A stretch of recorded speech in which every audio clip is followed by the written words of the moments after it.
आप देख रहे हैं न्यूज नेशनल भारतवर्ष। सवर्ण स्वाभिमान संस्थान उत्तर प्रदेश के संस्थापक अध्यक्ष प्रभाकर सिंह चौहान ने भाजपा द्वारा जारी पार्टी के विभिन्न मोर्चों की लिस्ट के प्रति रोष व्यक्त किया। साथ ही कहा कि सवर्ण आयोग क्यों नहीं बनाया।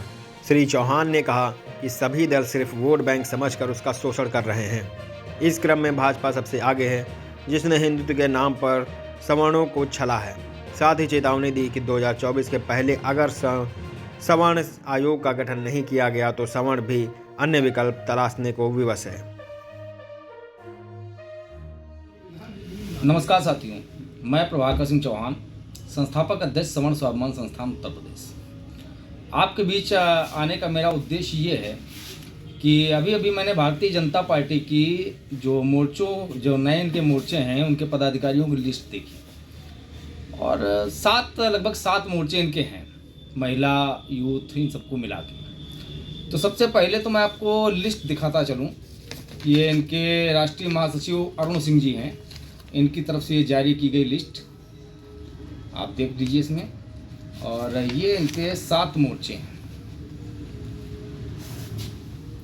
अब मैं आपको बताऊं कि इस मोर्चे में युवा मोर्चा है, महिला मोर्चा है, किसान मोर्चा है, एससी मोर्चा है, एसटी मोर्चा है, ओबीसी मोर्चा है और अल्पसंख्यक मोर्चा है।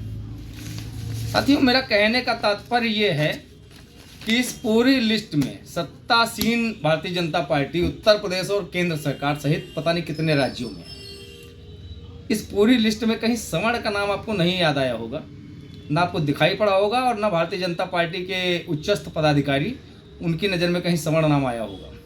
तो सवर्ण आज की तारीख में इनकी नज़र में सिर्फ वोटर है कि जब चुनाव आए तो आप उसको वोटर के तौर पर लीजिए और हिंदुत्व का उसको एक बढ़िया सा एक माला पहना करके उसका वोट ले लीजिए।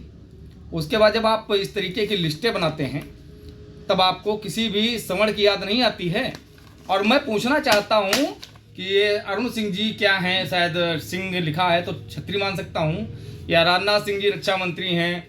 आप उत्तर प्रदेश में आ जाइए, योगी जी स्वयं मौजूद हैं। हमारे सीतापुर जनपद के प्रभारी हैं मैंकेश्वर शरण सिंह जी, पीडब्ल्यूडी मिनिस्टर जितिन प्रसाद जी हैं।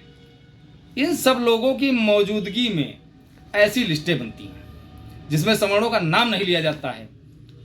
और आप देख लीजिए कि आए दिन किसी न किसी सवर्ण का शोषण किया जाता है।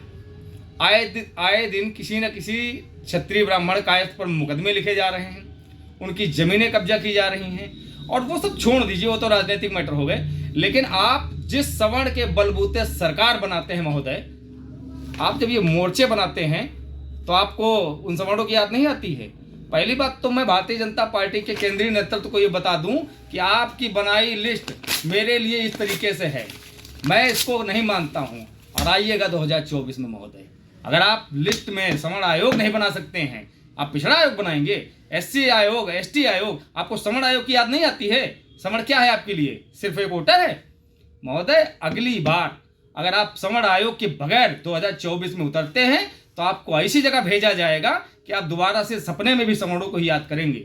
बस बहुत ज़्यादा कुछ नहीं करना है। और एक अंतिम संदेश मैं अपने सवर्ण समाज के लोगों को देना चाहता हूं कि अगर अभी भी आप सचेत नहीं हुए, संगठित नहीं हुए और अलग अलग बिखरे रहे तो अभी आपको कागज में जगह नहीं मिली है, आने वाले समय में आपको जमीन पर जगह नहीं मिलेगी।